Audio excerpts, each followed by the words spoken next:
السلام عليكم، رمضان كريم. نتمنى ان شاء الله تكونوا كلكم بخير وعلى خير. اليوم جيت نشارك معكم كيكه بالفريز اللي كتجي غزاله، واحد الكيكه منعشه. هاد الكيكه معتمداها منذ سنين بواحد الطريقه مختلفه شويه على الكيكه اللي كنعرفوها بكريم باتيسيير والياغورت والفلو. المهم كنضيف لها واحد الطريقه. تبعوا معايا المقادير وطريقه التحضير وفرجه ممتعه. نخليكم مع بعض الصور ديال الكيك.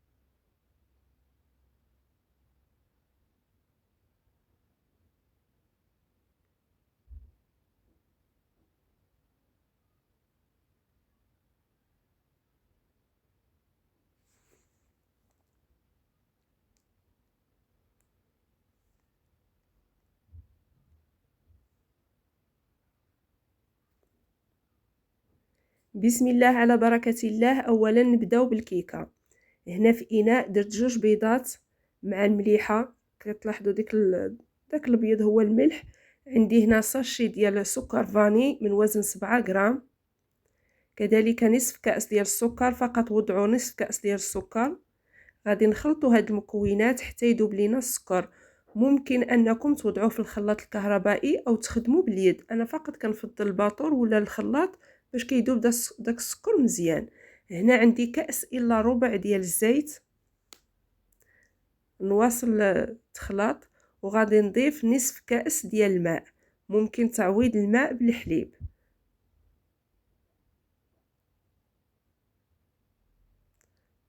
هنا عندي بالنسبه للدقيق درت 7 المعالق كبارين عامرين ديال الدقيق. ولكن دائما انا الدقيق ما كنبغيش نعطي القياس ديالو في الكيك ولا في جميع الوصفات، لان صراحه راه نوع الدقيق كيختلف.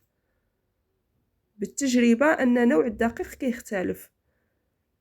كاين الدقيق اللي كيشرب السوائل، كاين الدقيق اللي ما كيشربش السوائل. مهم في هذه الوصفه خدات لي 7 المعالق.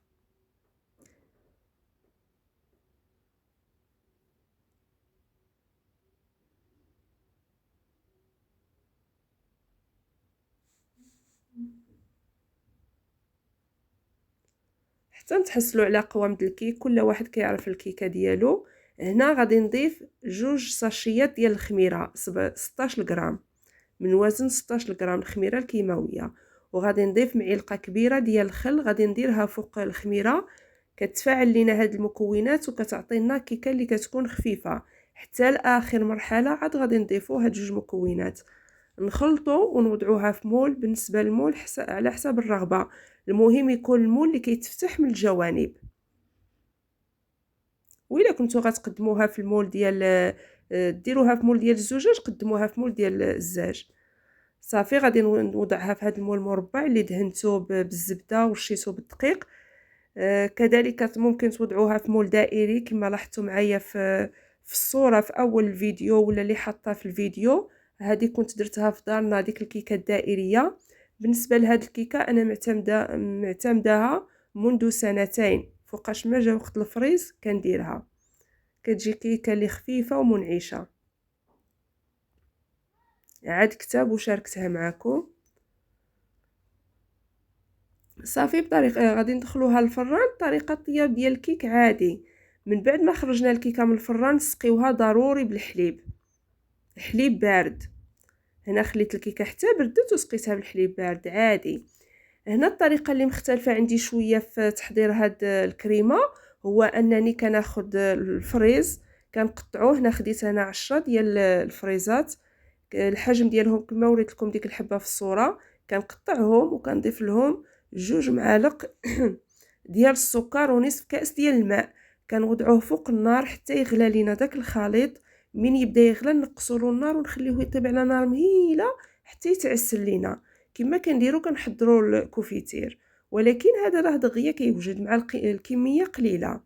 كذلك الا كان عندكم الفريز في المجمد ديروا الفريز ديال المجمد ماشي مشكل. وإلا درتو حبه ديال الفريز كبارين غادي تنقصوا الكميه ديال الحبات ديال الفريز. انا درت هنا 10 متوسطين. بالنسبه للكريمه، كريمه عاديه، خديت هنا نصف لتر ديال الحليب.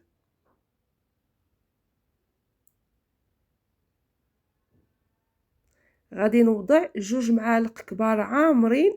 كنأكد عليها 2 معالق كبار عامرين ديال النشا ومعلقه ما تكونش عامره كما كتلاحظوا معايا في الفيديو. درت 2 معالق عامرين والمعلقه الثالثه ما عامراش. ضروري خصنا نتحس. هذه درت ملعقه ديال السكر فقط، ديروا معلقه السكر وهنا ساشي ديال الفلو ديال الفريز. غادي نخلطوا هاد المكونات، نخلطوا في الاول بالمعلقه لان داك النشا كيترسب لينا في القاع ديال الكاسرون.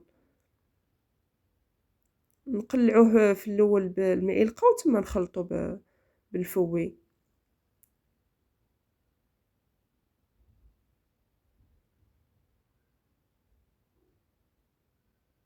وإلا درتو كريم باتيسير ديروا اكثر من، ديروا 3 معالق ونص ديال كريم باتيسير. كنأكد لكم مهم الا درتو كريم باتيسير ديروا 3 معالق ونص، لان كريم باتيسير ما كتشدش بحال النشا.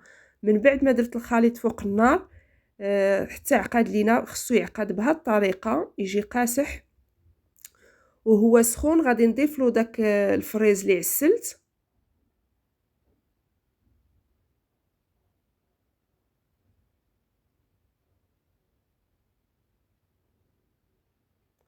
وغادي نضيف واحد الياغورت ديال الفريز، ياغورت الفراوله. انا هنا كان متوفر عندي هذا، ولكن عاده كنديرها غير بياغورت عادي ديال الفريز. مهم يكون منسم اكثر بنكهه ديال الفريز. كنت باغيه ندير هنا 2 ولكن في التالي درت غير وحده.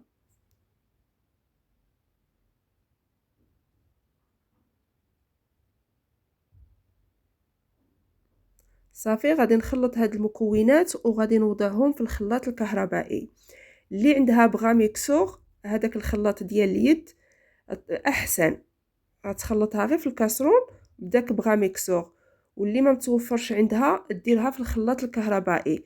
طحنوا شويه ووقفوا، طحنوا ووقفوا باش ما يخسرش لكم الخلاط. وكذلك ديك الكريمه كتخلط لينا مزيان، لان الخليط كيكون شويه عاقد وما كيبغيش يتخلط لينا دغيا وهو سخون. ونوضعوه في الخلاط. انا هنا عندي الخلاط يعني ماشي ديال الزاج، ما نخافش يطرطق ليا.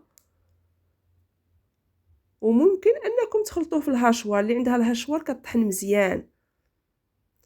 صافي غادي نديروه فوق الكيكه. علاش قلت لكم ان الخليط خصو يكون عاقد؟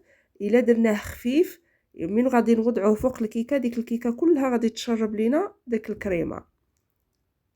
نتمنى تكونوا فهمتوني. كنبغي نشرح لكم مزيان باش الوصفه تنجح لكم وما تضيعش لكم. ما يعجبنيش نعطيكم شي وصفه وتضيع لكم.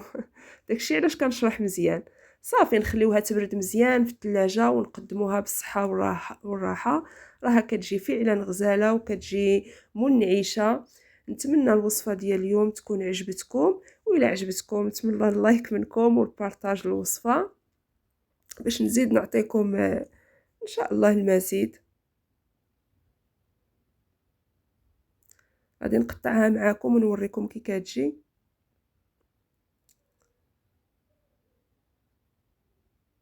زينتها هنا بالفريز، قطعته على هذا الشكل ودهنته شويه بالناباج باش يعطينا اللمعان وصافي.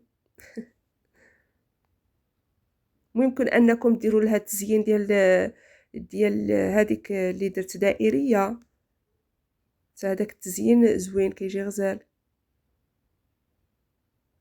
كتجي خفيفه الصراحه. حتى الكيكه كتجي زوينه.